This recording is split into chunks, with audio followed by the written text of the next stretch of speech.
Hi guys, welcome back to the Butterfly Effect podcast, and that is right, TellTale is back. We have just played TellTale Series, The Expanse. I think I've butchered that already. Hang on, what is it? The Expanse, a TellTale Series, that's the one. We've just finished episode 1. I played it yesterday. Jack has literally just freshly played the game, not even like half an hour ago, he's just finished it. So, yep, we've not spoke about the game. This is going to be us talking about our choices. Jack, I'm going to throw the mic straight over to you. How does it feel, man? TellTale is back after all these years. I know, it's fantastic that they're back. And obviously, because this is a new IP as well, it's something new to get our teeth stuck into. And just like, before we go into like specific details, you can almost see the TellTale ingredients in there from like previous games we've played. But also there's just like a freshness to it with some of like the gameplay elements, the graphics, and of course there is like influence from Deck 9 in there as well. But yeah, like I was really happy to boot this up and get on with it, lad.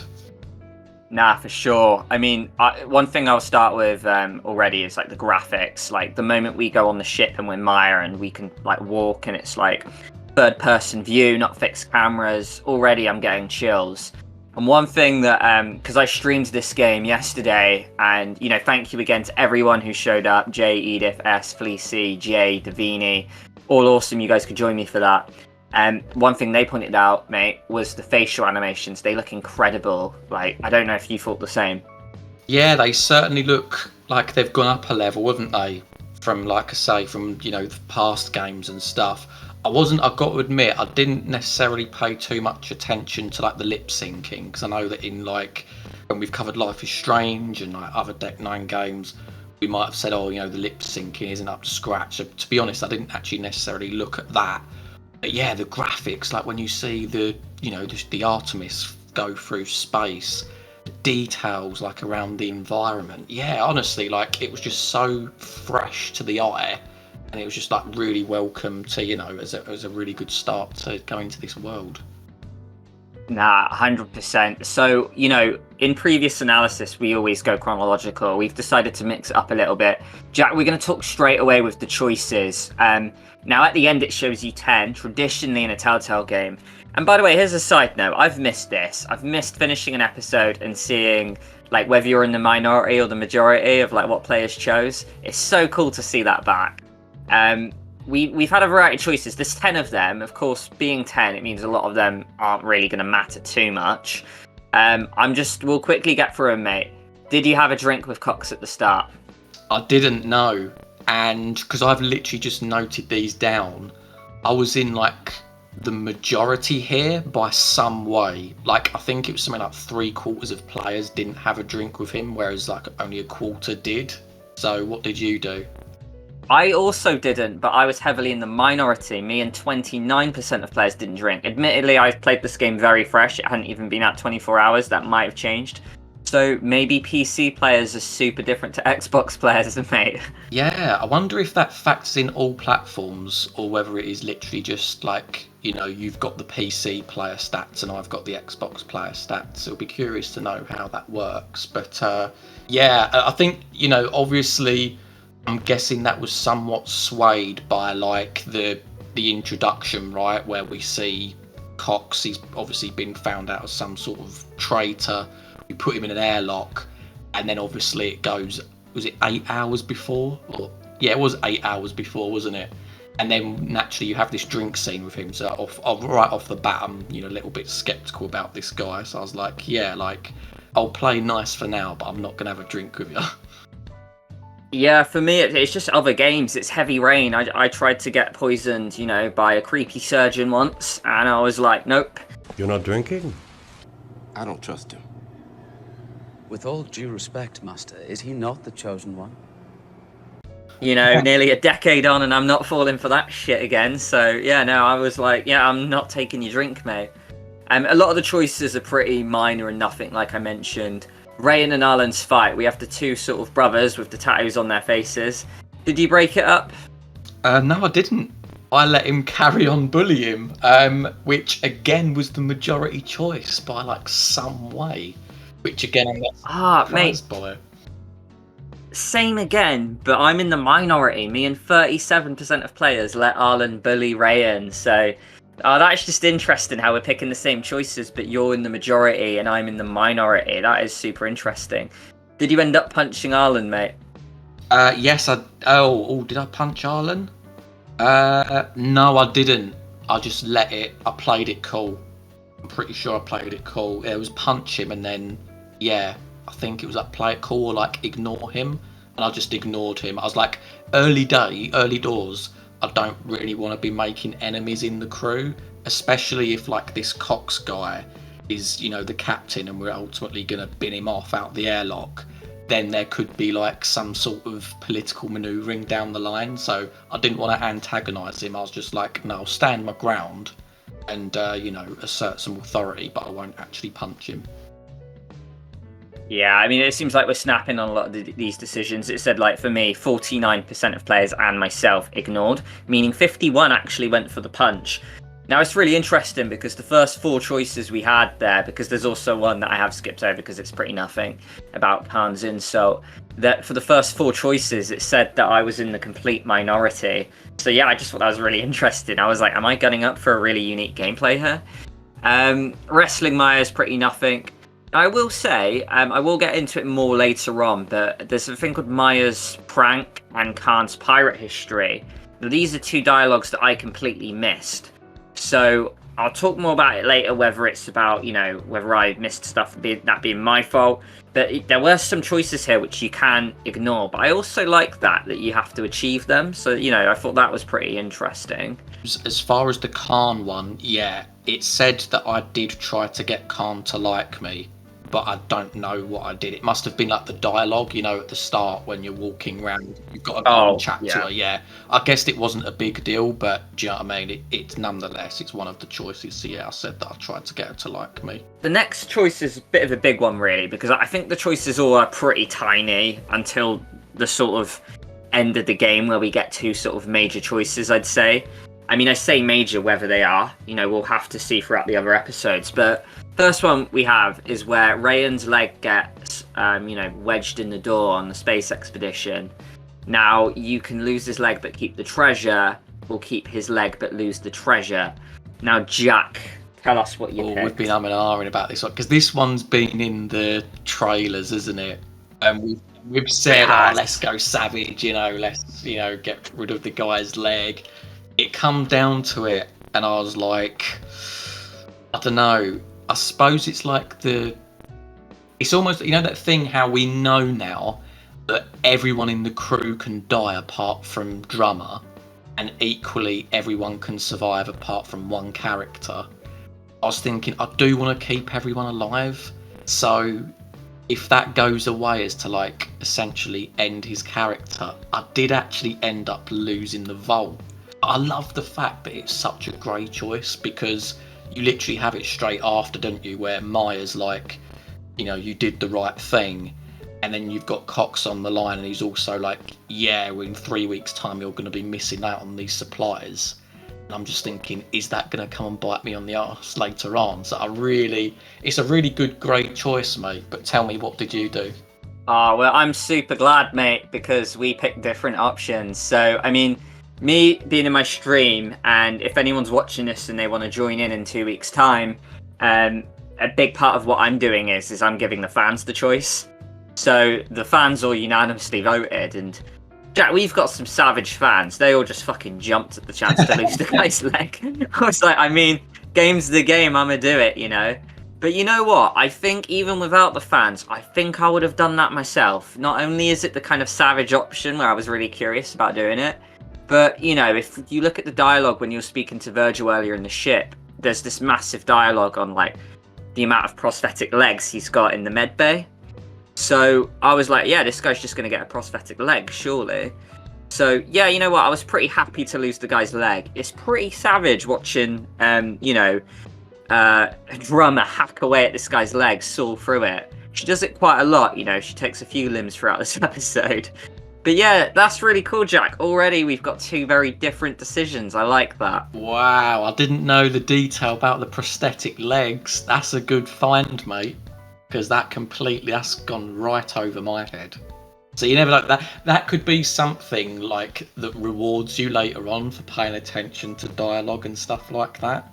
Because when I spoke to Virgil, I didn't get that at all. So yeah, I mean I've got no suppliers, I'm guessing. So we'll have to see how that plays out. So you have a crew with both legs. I have, I guess more money perhaps. A ton of support. There's a little bit of a nothing choice here, saying that when Khan gets shot at the end in the altercation, she has to go at Virgil for shooting, and you can tell, Virgil, either it was your fault or it wasn't. Now I myself just said, no, it's not your fault, Virgil. It's not your fault. And what surprised me, mate, is I was with 48% of people. Again, 95% of my choices, mate. I'm in the minority. Now, I just found that really interesting. I mean, I think I did the opposite. I can't remember what the numbers were on this one, but I did tell him to just do his job. And it was one of those choices where, I picked it. I was conscious of, how is she going to deliver this line? And she actually then delivered it in the way exactly how I wanted, her to do it. And it was that sense of, don't worry about that now, just get on with your job and fix her up, because obviously she's just been shot. And he didn't seem to take it in a bad way, but obviously had she said something like, just get on with your job, and she was really aggressive about it, then that could hurt that relationship, but it didn't seem to do so. So I'm relatively glad with that. Yeah, no, okay, no, really good, man. Again, we're doing different choices. This is exactly what I wanted. So we'll get down to the nitty gritty, mate. The big final choice. Obviously, Cox, tries to kill you. You throw him in the airlock, and you get put with the Among Us decision. Do you throw him out in space, or do you throw him in the brig? Jack, tell us what you did, and tell us your school of thought as to why you picked the choice you did. Again, I guess my mind was wandering to that whole keeping people alive, and I know that from what they've said that one character dies no matter what. So a part of me thinks that could be Cox because it's the end of episode 1, but at the same time I think it would be amazing if Cox could make it to the end of the game. So I sort of kept him and threw him in the brig, but I did like the fact that after doing that, she then said, tie him up, and she did actually punch him as well, because he went to grab her legs, not in an aggressive way, but as if to say, oh, thank you, but she didn't let him. She punched him in the face and then said, tie him up. So obviously, I'm the big dog now, I'm in charge, but I was thinking again, it might be one of them choices where because he's betrayed you, they almost want you to kill him and put him out in space, but actually his knowledge might be valuable later on. So I just took that gamble that he's going to pay off later on in the game. But what about you? Now I went for the opposite. It's really interesting because what went down is that I had 4 people contributing on the stream at the time. Now, 2 people, Edith and Davini, wanted to throw him in the brig, while Jay Higashi and Felici wanted to space him. Now, the guys had one job, which was to help me do my choices, so it never was my responsibility. I could just, throw them under the bus instead. But they came down to a 50-50 split, and I ended up flipping a coin. So, yeah, the coin spoke, and we spaced him. So I feel like if I was to choose it myself, I think I would have done the same as you, because I kind of have that DPA mindset where I want to get all the characters alive to the end of the game. And I feel like it's a bit like, do you want to shoot Emily in the basement? Do you want to kill a character that's a part of you? You're probably going to say no, because all of them can probably survive, right? So I was thinking if it was myself, I would have thrown him in the brig. But you know what? I've already killed a character, mate. I fucking love that. It's so unique. It's different to what you've got. So I feel like that's going to already make this analysis series interesting. I feel kind of a bit meh with the fact that maybe we're going to go on this, space expedition for this MK thing, that, this next treasure haul. And he could probably have valuable information he's going to be able to help yourself out on, which I'm going to miss out on completely. However, maybe he's going to feed you a bunch of lies to get things for himself and, you know, double cross you again, and I won't get that. So who knows how that's going to pan out. But yeah, super interesting, mate. What do you think of that? Yeah, I mean, like I say, it's brilliant for us because going forward, we can now compare, can't we? Like what happens. Like I can mention it to you. Oh, I have this scene with Cox where he mentions this and that, which of course you wouldn't have. I think it balances things out nicely because obviously you've still got the supplies, haven't you, from the leg choice, whereas I don't. And obviously I still have Cox and you don't. So like there are like nice things there that we can, you know, back and forth to one another, you know, going forward in future episodes. But I can't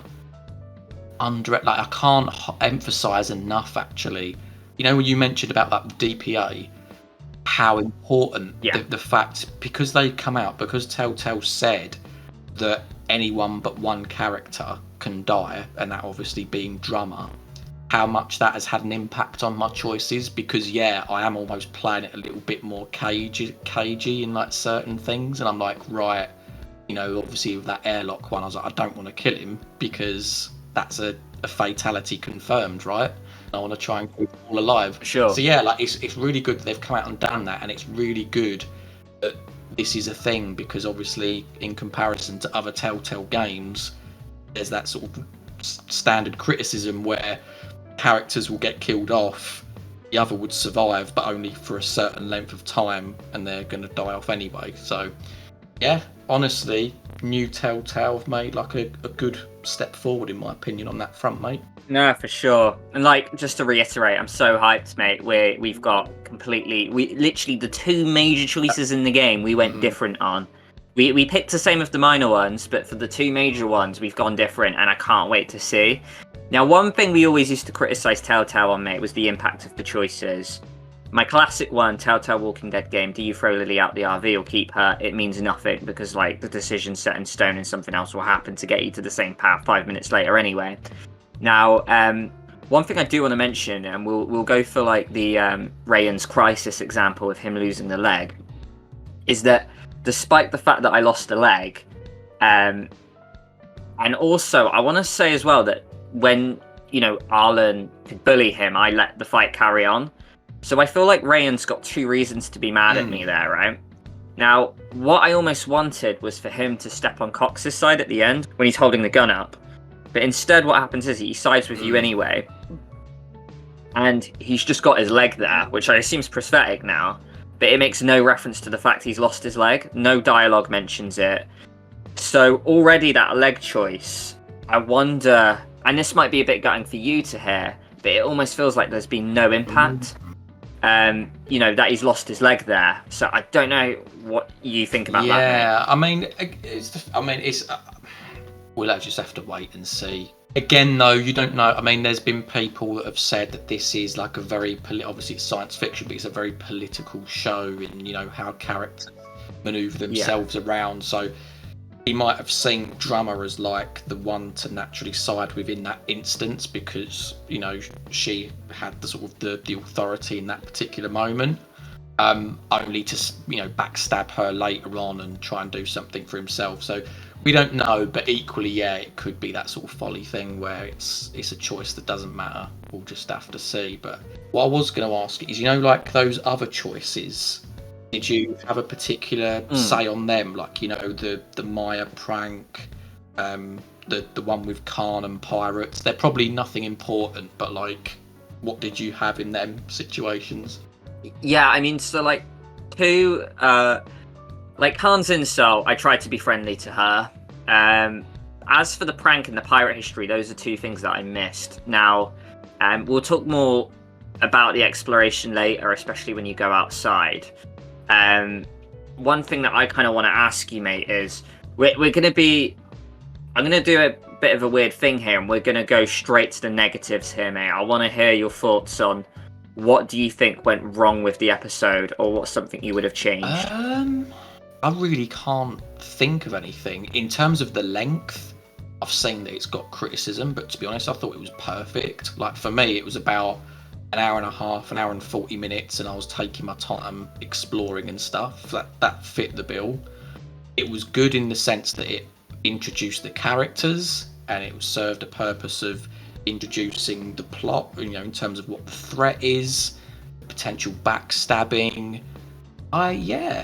Some good choices in there. I can't think of negatives, mate. Have you got anything in mind then? Yeah, I mean, perhaps a few. We'll start with the length, because that is the biggest one. Podcast Now mentions it. A lot of reviews I've read have mentioned it. You can complete this episode in an hour if you breeze through it. Now, you might not necessarily mind that. TellTale have varying episode lengths historically. We look at Walking Dead Starved for Help, that's 2.5 hours long. You look at the final final Wolf Among Us episode, that's just like about an hour's length. So there are really varying lengths for these games, but I almost feel for like a pilot, I quite like it when it's a little more fleshed out, so you get a bit more time to get to know the characters. I think as well, if you really break it down, in terms of locations you visit, you're on your spaceship, you go outside, you have an expedition, the treasure hunt, and then you get back on the ship, and then it ends. So if you break it down that way, we only got to see 2 locations really, and it's like ship, outside ship, back in ship, end game. So I do think, you could probably say that is a criticism itself. I don't know if you'd agree. Oh, fair enough. I honestly didn't think it was that bad a thing, because when I was exploring, I was taking my time. Like, you've got like this, something I forgot to mention. You've got like the objective marker. I was constantly, when I was in an environment, I was constantly steering away from that first and going to other places. Hence why I went to the area where like all the crew's rooms are. And I was looking at all of the things. And you know what? In terms, I've got this ongoing criticism whereby, if there's too many things to look at when you hit the Y button and a character says something. In this game so far, I've not minded it as much, because it's not like you're going into a cutscene to look at the item. I mean, it happens a couple of times, but usually you just hit Y and the character will say something, but you can still move around as the character. They're not sort of fixed on the spot. So on that front, that's been going okay. I was going to say, actually, because when there's the brotherly fight in the mess hall, when you first, meet the brothers, you can go around examining things like the slot food, like the different, like the mini fridge or whatever. But you can still walk around and look at the next item and overwrite that dialogue. So for sure, we don't have to listen to Lee freezing looking at a pointy fence anymore. Now we can actually move on, which, I saw that as well, mate, and I felt that was really refreshing.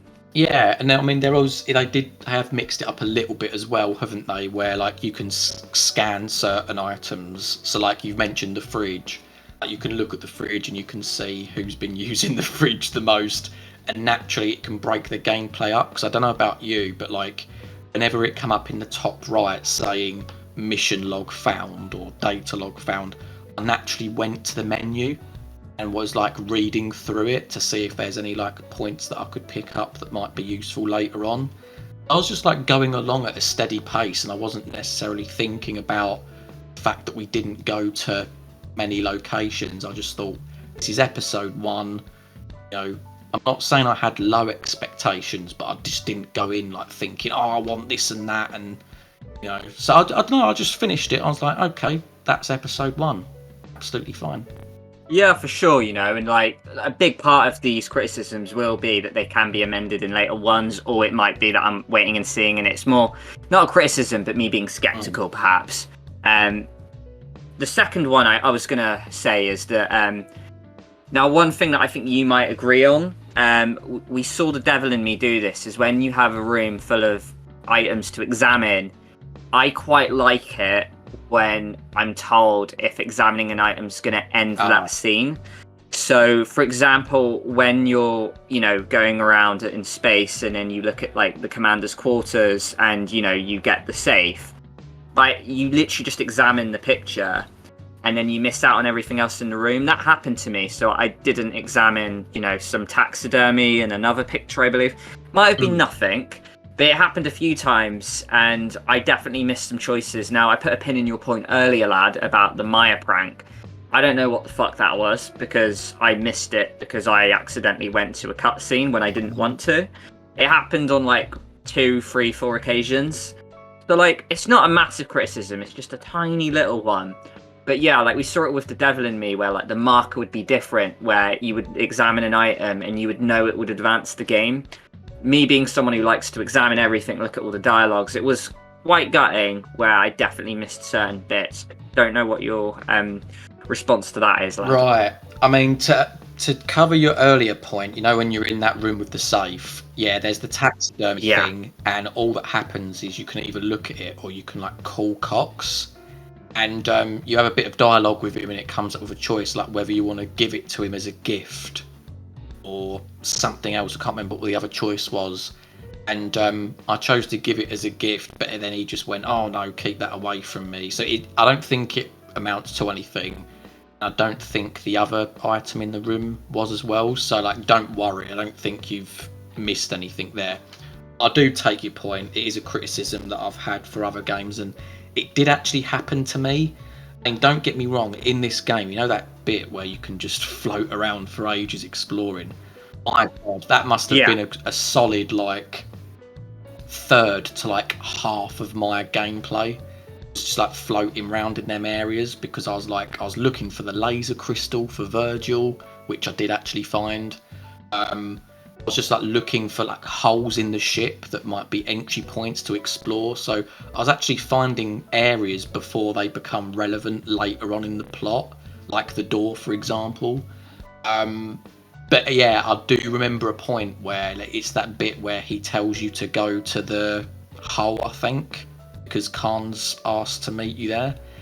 And I was literally just floating around thinking, right, I'll go see if there's any more like bits I can salvage. I accidentally like landed on that bit, and it triggered the cutscene and went forward. So I do get your point. It was like a minor thing for me, because I was partly thinking to myself, oh, I'm gonna just drift around here for ages for no reason. But yeah, like it would be better if they could signal that a certain point was going to progress the game. Yeah, no, for sure. So like, you know, hopefully I can get around that in later episodes. We'll have to see. You mentioned the space exploration. That's something we can steer to. Float to. But mate, what do you think of the mag boots and the 0G then? Do you enjoy that stuff? Really impressive.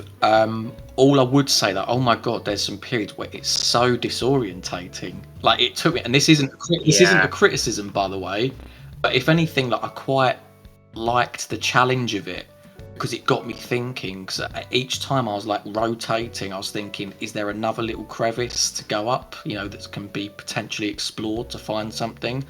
Like I'm really taking my time in these environments, but as a result, it's really disorientating. I'm like, wait, am I on the ceiling now? Am I on the wall? Am I on the floor?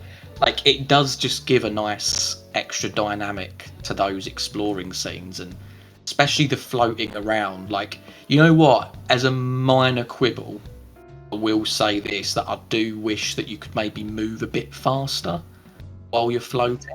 Yeah, when I hold shift, it feels like it's not that much different to the general pace. I do agree. Yeah, so like, you know what I'm like obsessed with exploring areas, right? So when I actually come out into that big open bit with the two bits of the ship like ripped in half, I actually went all the way up and then all the way along the ship, thinking that there might be something to look at, something hidden. There wasn't. I then had to turn around and like fly all the way back, and it did take a long time, I've got to admit. So that is like a minor quibble on my part. Other than that, sure. Yeah, I really enjoyed it, mate. What about you? Yeah, I did. It honestly just snapped to everything you said. I do get you with the disorienting thing, because there are times where, like, maybe, I find Virgil's crystal and I come out and then I forget the way I came from. And I ended up going back to the same, you know, parts of the map that I already went to before. Sometimes I would visit it like 2 or 3 times and I'm like, oh, I got to backtrack. So I might have missed certain scenes, but I certainly went into the same room like 3 or 4 times and I was like, I need to get out of here. I found it quite difficult to navigate. Not a criticism of the game, more just a criticism of my intelligence and navigation skills, really, but I for sure found it quite difficult, mate. But yeah, no, it's just really cool that we have that. Like, it's one of the bullet points that I didn't really care too much about. I was like, oh, 0G, yeah, sure, it sounds fun. But like, it wasn't until I really started doing it that I was just a big fan. Like, oh wow, this is really cool. I never in a million years I thought this would have been a thing. So yeah, for sure, mate. That's just really epic that we've got that. Yeah, I mean, just to sort of like start wrapping things up, really, mate. Just a few comments in general about the episode. Just a funny moment I want to highlight, mate. But when we first go on board the ship and we first see the floating heads, I really like the way that like Drummer can just like bat the heads away. Yeah. And the physics of the space, the way they're going through. I had a whole section, right? Now I think you can finish the game in about this episode in about an hour. It took me nearly 2, and I think, and anyone who saw me on the stream can verify this, I probably spent a good 20 minutes playing football and basketball with some decapitated heads. I was doing messy chants. I was yelling Gerard as I like booted it. I literally took one of the heads all the way through the map with me because I was just booting it the whole way. At one point, I had a penalty shootout where I kicked it through the door. I got top bins, by the way. I was so happy with myself. But yeah, I just absolutely love the physics and the fact that, it maybe shows my sadistic side, but I had a bit of a football session, mate, with some of these heads. Oh, that's class. I'm going to have to go back and look at that. Because I was wondering, because I know your stream's like an hour and 54 minutes, and I was like, I know he's like talked to, people for choices and stuff, but I was like, that is quite a long time. But yeah, I'm gonna have to go and look back at that. One thing though that we should probably talk about is the QTEs. Oh, okay, yeah. So I was thinking, there's obviously 2 moments, isn't there? There's the fight with Maya, which, by the way, coming back to that choice that's probably not really relevant, me and 6% of people held our own against Maya before she pinned us. 94% of people seemed to fail against Maya, which I found really odd. I was like, wow, how are people failing? Because I found the QTEs like really easy. Like, you've got plenty of time to click on them. Even then, it's the same with the bit towards the end where you're climbing up the ladder and you've got like the debris falling on you. Really good. Like, the music makes it tense and stuff, but the QTEs, they are a little bit on the slow side, which don't know if you can change the difficulty or not. I'll have to look in the menu, but what do you think on them, mate? Oh, mate, again, that is really weird because I also sort of won before Maya ended up pinning. But yeah, like I won the QTEs and it said me and 94% of people. So it's weird. It's almost like the same percentage, but the other way around, if you get what I mean. But yeah, no, in terms of the QTEs, I'm not gonna lie, I was quite nervous. It's done through Epic Games, who notoriously have terrible controller configuration. If I play a PC game, I'd rather it be through Steam. But because it's through Epic Games, I'm forced to play on mouse and keyboard. I know there are ways around it, but I'm too lazy to, so don't have a go at me in the comments, guys. But yeah, like, I was quite nervous, and a lot of it is just left click or right click for the QTEs, and you get quite a lot of time to input that. So yeah, I absolutely battered Maya. As for the QTE where you're going up the ladder where Cox tries to kill you, I'm not gonna lie, I had my cat in front of me blocking the screen, and I still managed to pass because I had enough time to kind of look around my cat to see what was on the screen. And also it kind of just made sense, if something was coming down on the right side, you would click left and vice versa. So yeah, if there is a way to change the difficulty, I'm certainly going to look into doing that, because although I was nervous to do it on PC, yeah, it was a fucking breeze, mate. One thing I just want to mention as well, lad, is, and there's no way of us saying here and now, we're going to have to wait till all 5 episodes come out, but like we say, we mentioned it briefly before, but TellTale notoriously, the choices don't really matter. Now, we know that a lot of these characters can live or die, right? Now that already excites the bejesus out of us because that just sounds epic. Already I had the point about, I'm not sure whether the leg choice matters. With Cox, it might be that it doesn't matter, it might be, that it does. One thing I'm really hoping for, mate, is that the choices do actually matter in the sense that it doesn't get to the end of episode 5 and it's like, do you want to take the treasure and kill your crew? Or do you want to like save your crew but lose the treasure or some shit? Where it all comes down to a Life is Strange 50-50 choice. Because that would be them keeping their word. They wouldn't be lying to us, but it would be quite a cheap way of holding up that promise. So, yeah, I'm just kind of like, I'm a little skeptical as we go through the episodes, and I'm going to keep an open mind. I'm going to go through it. But yeah, like, I just want to put a little comment out there that I just really hope these choices do matter and the branching is more in depth than previous Telltale episodes we've had before. Yeah, I've honestly not got anything to add on that. I mean, I completely agree. I mean, that's the thing. Like, obviously, as a ever the optimist, I'm sat there thinking, oh, wouldn't it be great if certain characters could die off, in episode 2, and then they could ultimately make it to the end, almost like a Supermassive game or Quantic Dream game would run. But we know that because of the history of Telltale and of Deck 9, like, there's a I'd say a healthy amount of skepticism there. But you know what? I'm just going to try and put that to the back of my mind as much as I possibly can, and hopefully that they deliver on what they said, because they did say, didn't they, that there are choices in episode 1 that run all the way to the end of the series. And add on that as well, I don't know if you've got this on PC, I know I certainly did on Xbox. When you made a major choice, did it then come up for you saying, this is a major choice, are you sure you want to do this? No, so I looked at the settings first, and the default thing said, do you want to see that? And it was set to no. And I deliberately kept that because I thought, okay, that's what the game wants me to do. But also, I didn't want a massive spoiler of like maybe like, I quite like the idea of like, say like Until Dawn, for example. Yeah, it'll come up with Butterfly Effect podcast. But sorry, I'm just fucking like big head there. I was just saying a little promo. Yeah, little promo. It would come up with a Butterfly Effect at the top, but like it doesn't necessarily tell you, really hint that this choice is going to be detrimental in like 2 chapters time, So yeah, no, I didn't have that, but I can if I want. Fair enough, because that seemed to be the default for me. Like, I made the choice, and then that's the thing, like the game paused and it had come up saying this is a major choice. And I was like, oh, wow, okay. And it did only come up twice, I think, and it was the leg choice and the airlock one. So maybe you're right, maybe some of the others don't matter, but I don't know, we'll have to see. So like obviously I know you've got a few things you want to raise, and I'll like hold the floor to you. This is the final thing. I've actually just thought of this. One thing that we discovered yesterday, mate, is that we've both pre-ordered the game. Yeah. Now, PC and PlayStation players were able to access the game 24 hours early. Now, we discovered the hard way, where you woke up in the morning and found out that it said, oh, it's too early. Xbox players didn't get the game 24 hours early. Now, this meant that I played the game 24 hours before you, and I had to hold my tongue for 24 hours, which, is annoying.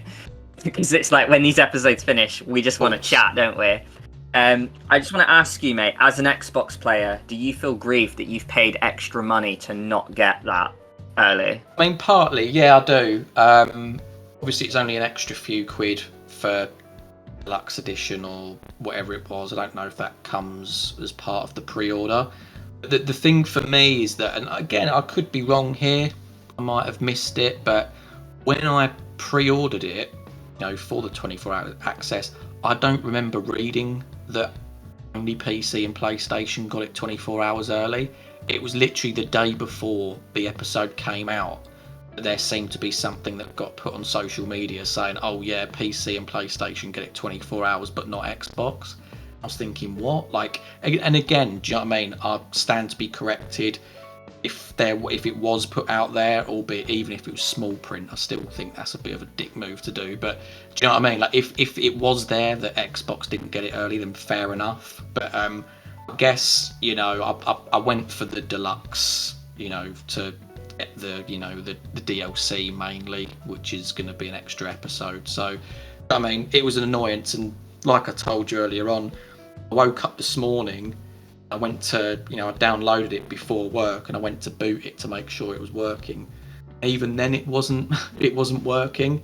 It just randomly started working at around about lunchtime, and I was thinking that doesn't work out with the time difference. So I don't know what went on there, but yeah, like, it didn't get off to like a great start.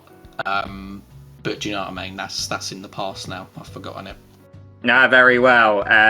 Okay, mate. Anything you want to comment on? Yeah, honestly, I just want to get your take on like the characters. Like, are there any relationships that you're keen to see how they go on? Are there characters that you like, dislike, etc.?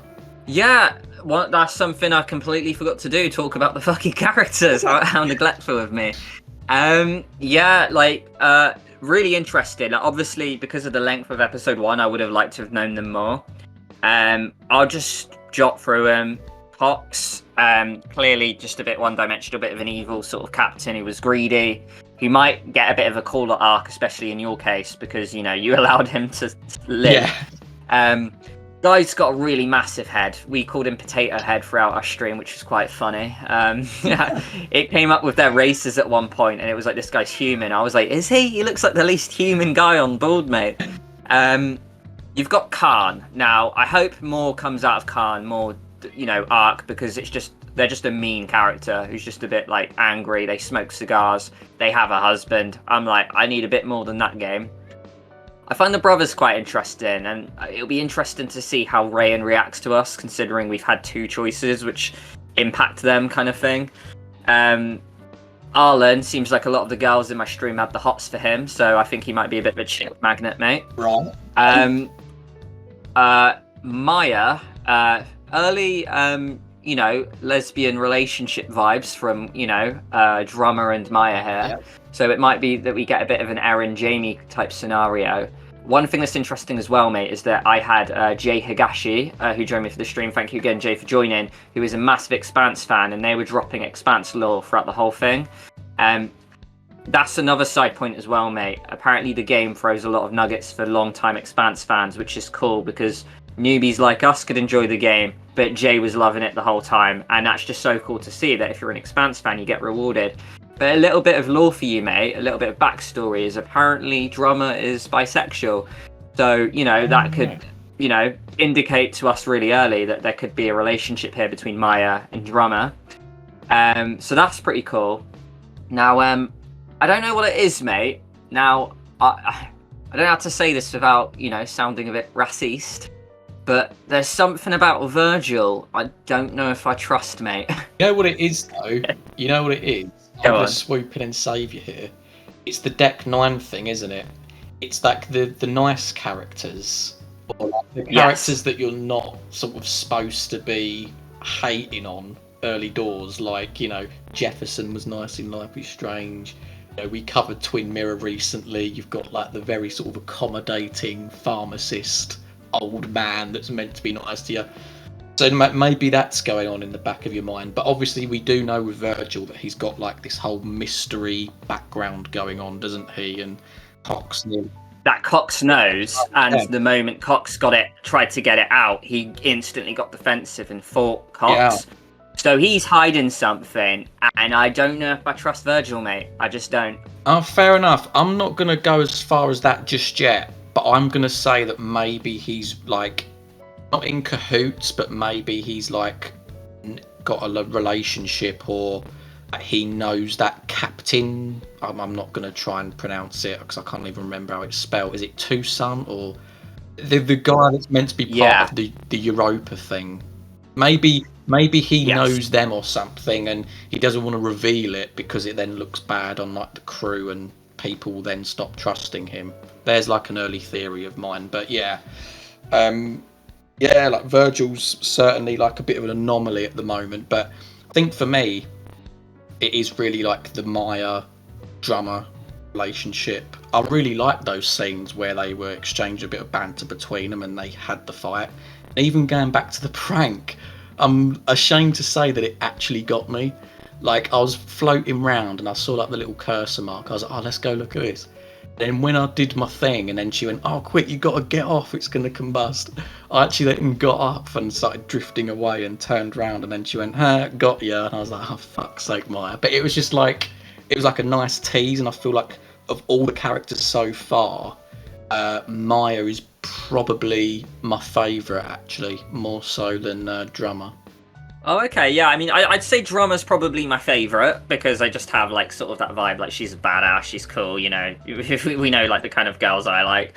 But, yeah, Maya's a strong second. I certainly feel like the female characters are quite strong in this, which is refreshing to see.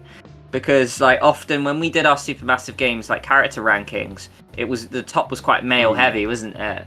So it's nice to see some well-written female characters, I must admit, lad. Yes, it'll be nice actually come the end of this game to do a character ranking. I think, speaking on characters for a second, like, it's a healthy number.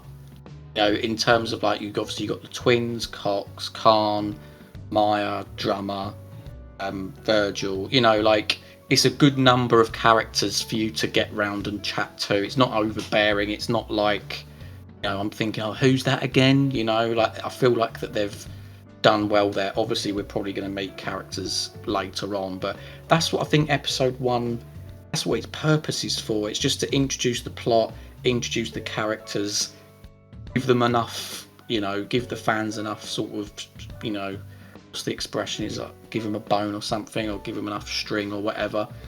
That's exactly what I feel like they've done. So yeah, I feel like early doors, I like what they've set up with the Artemis crew.